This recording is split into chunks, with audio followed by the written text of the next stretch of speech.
amigos, tudo bem com vocês?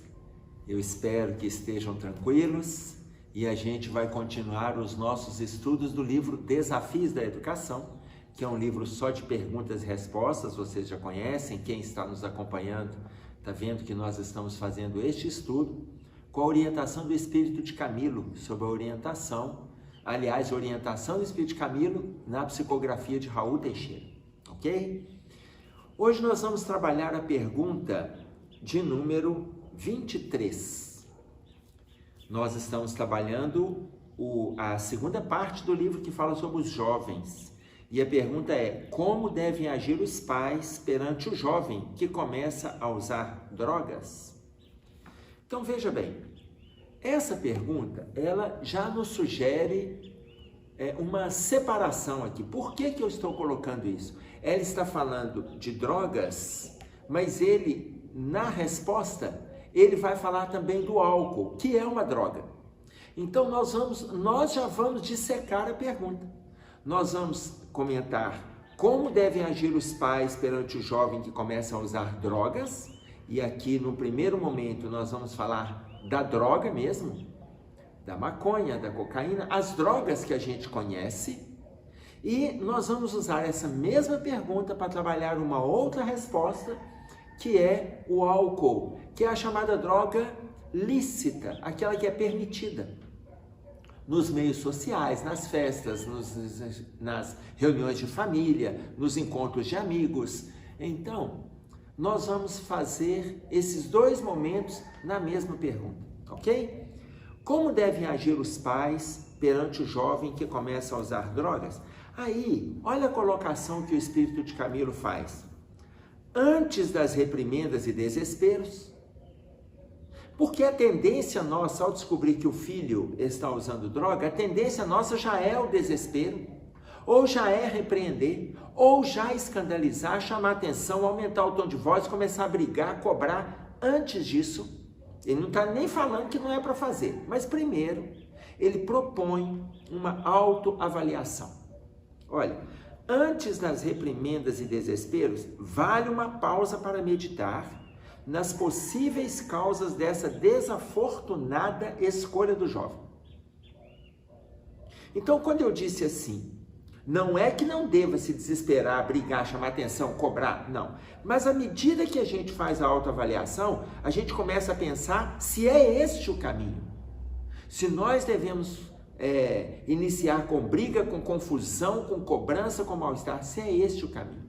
Por quê? Ele diz assim: a droga representará uma fuga para aqueles atormentados em si mesmos, desassistidos do lar. Ele está dizendo para nós que muitas vezes a droga ela pode representar uma fuga por aqueles filhos que não estão sendo monitorados, não estão sendo acompanhados, não estão sendo escutados. Aqueles filhos que não recebem apoio dos seus núcleos familiares. Não há aconchego, não há diálogo. E aqui nós não estamos falando do diálogo daquele que simplesmente fala, que determina, que impõe e assim tem que ser. Ou seja, quando nós falamos de diálogo, nós estamos falando da possibilidade de falar, mas também de saber ouvir. Isso é diálogo. Então, vale uma pausa para pensar se os desassistidos do lar não estão buscando a droga como fuga. Que muitas vezes para ele é uma fuga. Já que ele não tem esse amparo familiar, ele busca retorno de outra maneira, em outro lugar ou com outras coisas, e aí ele usa a droga. Ok, olha só, na continuidade ele diz assim: nesses movimentos de fuga, muitas vezes os pais sempre lhes deram tudo de material, sem lhes oferecerem o coração compreensivo, ouvidos atentos e olhos vigilantes. Então, é uma preocupação nossa atender materialmente o nosso filho. A gente faz o ambiente material, a gente faz determinados quartos onde tem tudo ali dentro. A gente monta para eles uma suíte. Lá dentro daquele quarto tem o computador, lá dentro do quarto tem a internet que fica à disposição, ali tem os jogos, aonde eles ficam jogando, ali tem instrumentos aonde eles ficam tocando, seja de corda, seja de teclado. No quarto ainda bota uma tela, ainda coloca TV, fica tudo dentro do quarto. Ou seja, a gente isola o filho. Nós fazemos no ambiente do quarto dele um verdadeiro império aonde ele vai reinar. Ou seja, a gente se liberta de conviver, a gente se liberta de conviver. A gente se liberta de dialogar, porque quando você tem um ambiente comum, você traz a pessoa para o convívio. Quando você tem uma televisão, você traz a pessoa para conviver. Na época que não havia tantos computadores ou tantas facilidades para os computadores nos lares, eu conheci uma família, pai, mãe e 2 filhos, 2 rapazes, os 2 estavam na adolescência, uma diferença de 2 anos, um com 13 e outro com 15. E na casa deles havia 5 televisões. Havia uma televisão na sala, uma televisão no quarto do casal, uma televisão no quarto de cada filho e uma televisão na cozinha. Quem estiver na cozinha, quando estiver acompanhando alguma programação, pode ligar a televisão lá. 5 televisões numa casa com 4 pessoas. Isso é desassistir. Por quê? Porque cada um isola no seu ambiente. Aconteceu naquela época, eu não lembro qual ano, que foi Copa do Mundo. Não sei se foi na Copa do Mundo de 2010, de 2014. A família estava interessada em assistir a Copa. Cada um assistiu num ambiente. A televisão da cozinha ficou desligada. Um assistiu na sala, outro assistiu no quarto, outro no outro quarto, no outro quarto. E assim todos acompanharam os jogos.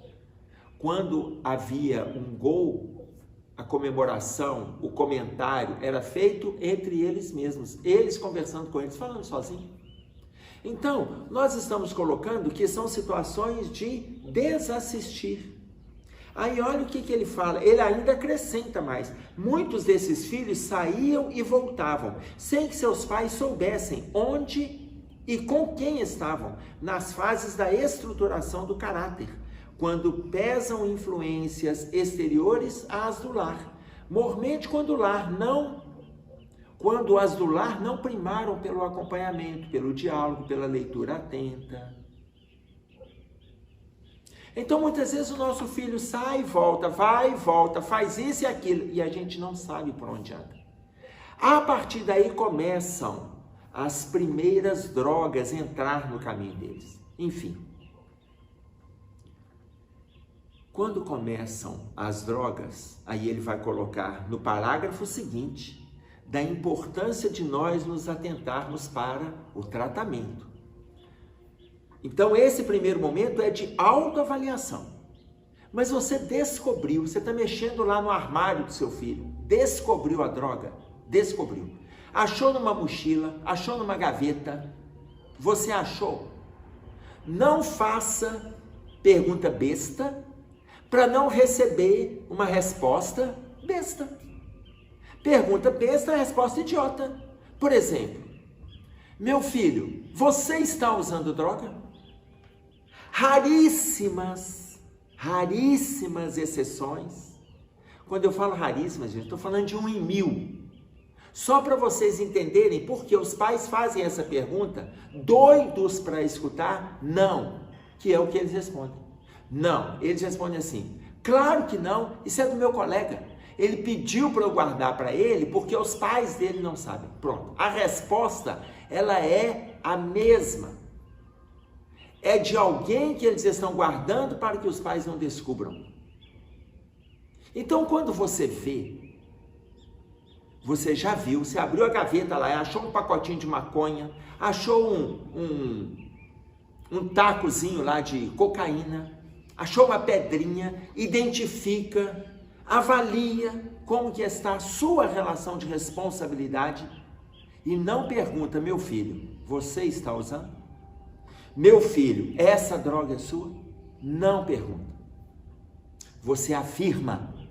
Ah, mas eu corro risco de errar. Erra sabendo que está tentando acertar. Porque se você perguntar, o erro é muito pior.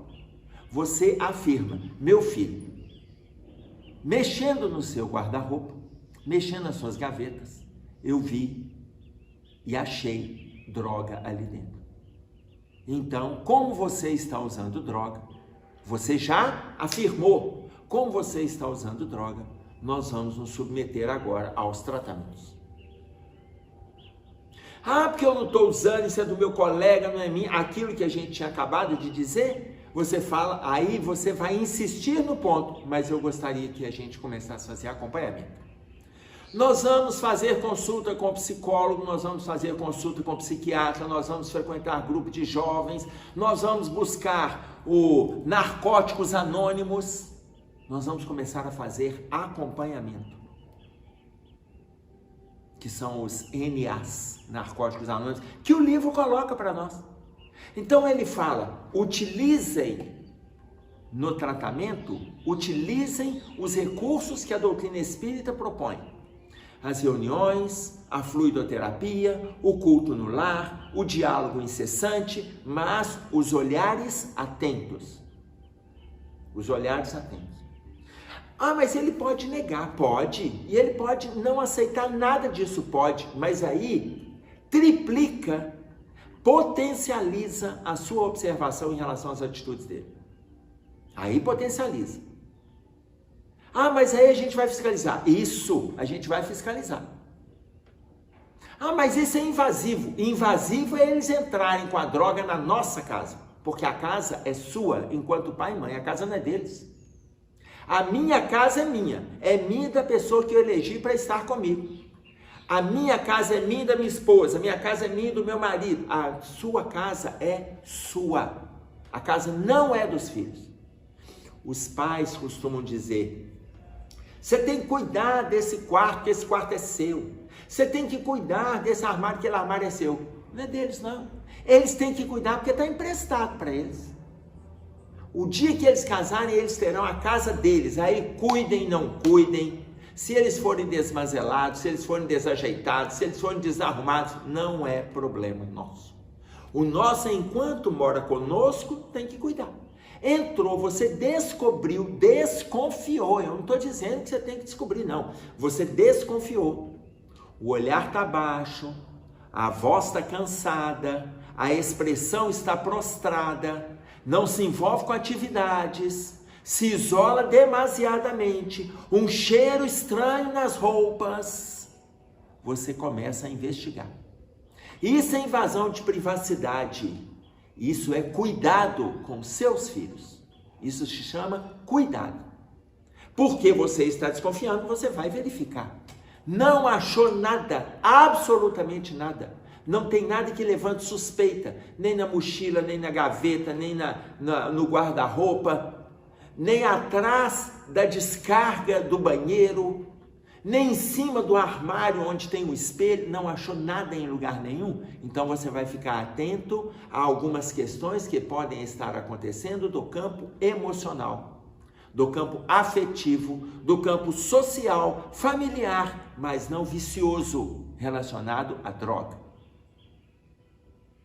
Então, se você encontra, você vai lá e leva. Você leva. Aí leva para um tratamento, leva para outro. Se ele não aceitar, você vai impor limites. A casa é sua. Eu tenho pais que já estão coniventes com a droga. Emerson, não teve jeito mesmo, né? Meu filho começou a usar com 14 anos, escutem. Meu filho começou a usar com 14 anos. Hoje ele está com 20, usuário assíduo da maconha, dentro de casa. Agora, é claro que se eu estou colocando deste lado social, lado familiar, não tem como a gente descuidar do lado espiritual. Por isso que o Camilo fala para a gente buscar os mecanismos de tratamento, os mecanismos de ajuda, sem descuidar do que a religião propõe. Nós estamos colocando na doutrina espírita porque ela é esclarecedora, porque ela vai trazer para nós uma bagagem maior de entendimento e vai colocar para a gente sobre as vinculações que determinadas entidades fazem, viciados na droga, que desencarnaram e estão do outro lado envolvidos com o vício. Continuam viciados, se vinculam àqueles que apresentam alguma predisposição e ali eles vão disseminando a ideia na mente daquele descuidado, daquele que não traz consigo a cautela. Daí a pouco ele começa experimentando por um amigo, por um professor, porque nós temos determinadas dificuldades que vêm do mundo acadêmico. Muitas vezes, veja, a oferta pode estar acontecendo dentro do ambiente acadêmico. Então, quando eu estou colocando isso, eu estou colocando de tal maneira que nós fiquemos atentos a todos os movimentos que os nossos filhos estão fazendo. Todos os movimentos. Se nós não nos atentarmos, nós corremos riscos de quando acordarmos, a gente já perdeu aquele tempo de ação. Seja um colega de trabalho, seja no mundo escolar com colegas de escola, seja com um grupo de docentes, que aí eu falo de docentes ou discentes, ou seja, eu falo de professores, falo de alunos, seja no ambiente familiar, entre primos, seja pais que muitas vezes eles trazem a droga para dentro de casa. Só que a coisa está se tornando tão grave, que alguns anos atrás eu fui fazer um seminário numa cidade do interior e lá a espiritualidade, na reunião mediúnica, foi dito por determinado espírito que eles estão, não adianta, lá eles têm um movimento de trabalhar com usuários. E eles colocam assim, não adianta vocês ficarem fazendo esse movimento de atendimento fraterno para o usuário, não adianta esse movimento de uma escuta saudável, fazer palestras a respeito, seminários a respeito, porque nós do lado de cá temos laboratórios para aprofundar no uso da droga na terra. Nós temos laboratórios. Quanto mais vocês trabalham aí, mais nós trabalhamos aqui. E aí eles colocaram, nós agora estamos criando uma droga que ela vai agredir a criatura de tal maneira, porque ela vai trabalhar em 2 pontos frágeis do ser humano. O primeiro, o desejo de fuga. Na hora que aparecem as dificuldades, eles querem fugir em vez de enfrentar, em vez de discutir, em vez de dialogar. E o outro, na questão sexual. Nós estamos trabalhando numa droga que ela vai estimular o devaneio e ao mesmo tempo provocar excitação sexual. Essa droga, eles disseram, usando esses termos, essa droga vai oxidar a criatura. Vai destruir a criatura. Falaram isso antes do nosso seminário. Cheguei lá, peguei essa informação, continuamos trabalhando, falamos a respeito do movimento para os jovens, etc. Fizemos para os jovens e para os pais que lá estavam. Algum tempo depois, surgiu uma droga que se chama Oxi. O Oxi, ele faz exatamente esse movimento. O Oxi, ele é um analgésico, porque eu agora não estou falando do Oxi. Eu estou falando do comprimido oxicodona, que ele também é conhecido como Oxycontin ou Percocet. Percocet, Oxycontin, oxicodona.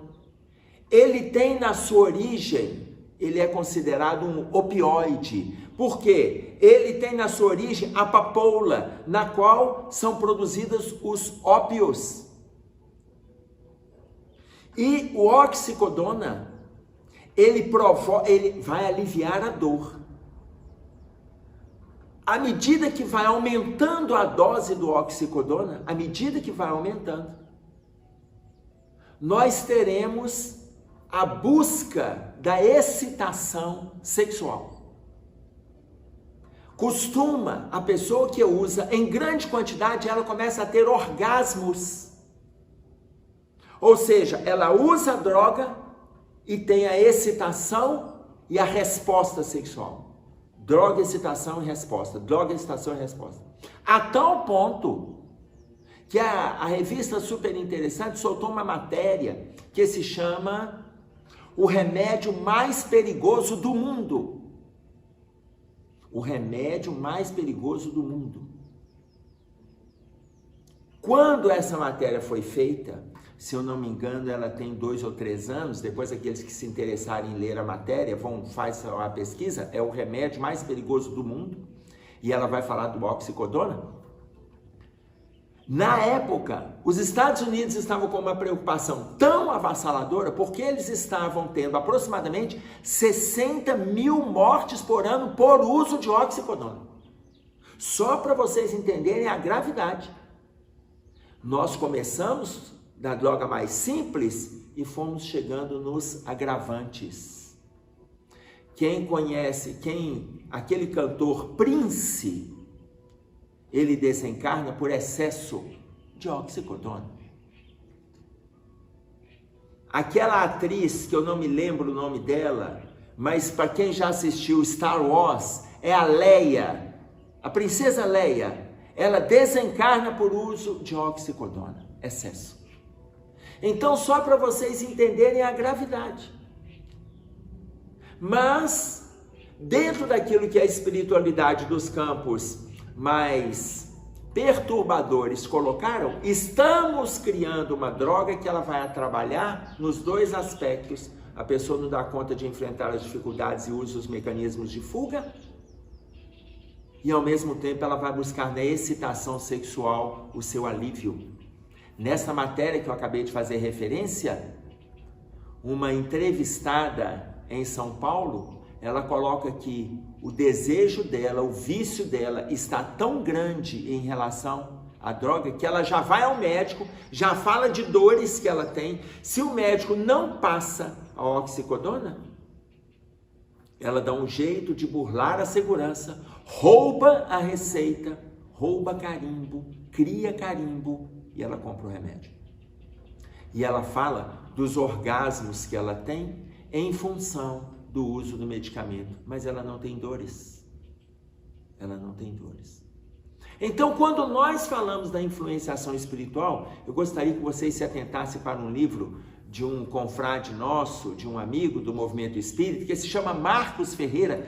Ele é médium, trabalhador da seara do Cristo, e nesse livro, Memórias de um Toxicômano, ele psicografa este livro, aonde determinados jovens desencarnaram e as consequências que eles sofrem no plano espiritual, nos vales profundos dos viciados, aonde muitos deles viram capachos serviçais de outros líderes da droga que estão no plano espiritual.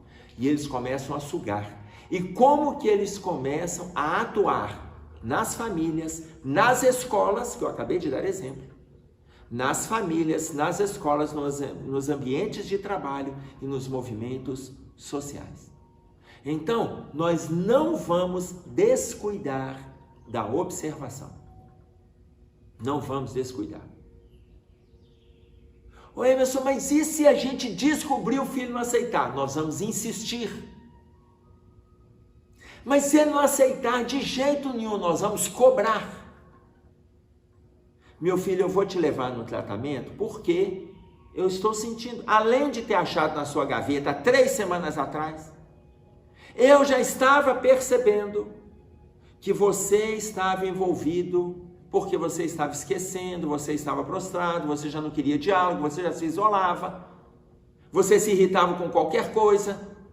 São pequenas atitudes que a gente vai notando na observação. Eu já estava percebendo. Então nós vamos para o tratamento. Aí se eles não aceitarem de forma nenhuma, nós vamos cobrar. Mas nós temos que ter um princípio. Aí eu volto no início do parágrafo quando fala assim, faça primeiro a autoavaliação. Faz você a autoavaliação. Faz. Se você não tem envolvimento, cobra. Você vende o carro, vende a casa, vende o que for para tratar o seu filho. Não tem dinheiro? Trata. Mas se ele não quiser tratamento nenhum, então está na hora dele começar a criar o próprio caminho. Ah, mas você está falando que nós vamos colocar o filho para fora de casa? Não, eu estou colocando que nós não vamos aceitar a droga dentro de casa. Nós não vamos aceitar o filho usando droga, vindo para dentro de casa, e muitas vezes trazendo amigos usando droga, muitas vezes fazendo tráfico dentro de casa. Isso nós não vamos aceitar. A casa é nossa. Meu filho, se você já tem condições, então na hora de você ter seu espaço, porque agora nossos pensamentos, eles se divergem. Eles estão fazendo estradas diferentes. Você é adepto e eu sou contra. Então, meu filho, ou você se ajude com o meu aval, ou você faz a sua escolha. Atentemos para o nosso filho, sabendo que essa atenção focada neles, ela é inicialmente uma atenção voltada para nós. Por quê? Porque enquanto nós nos cobramos, nós estamos em condições de cobrar deles. Mas se a gente leva para dentro de casa, a gente perde o rumo que a direção vai nos apresentar, porque a gente precisa seguir. A gente perde o rumo. Como que eu vou apresentar para ele se eu não sigo? Como que eu vou conversar com ele se eu não me escuto? Então, façamos a nossa parte e cobremos para que eles façam a parte deles também. É isso aí. Até breve, um abraço a todos. E fiquem com Deus.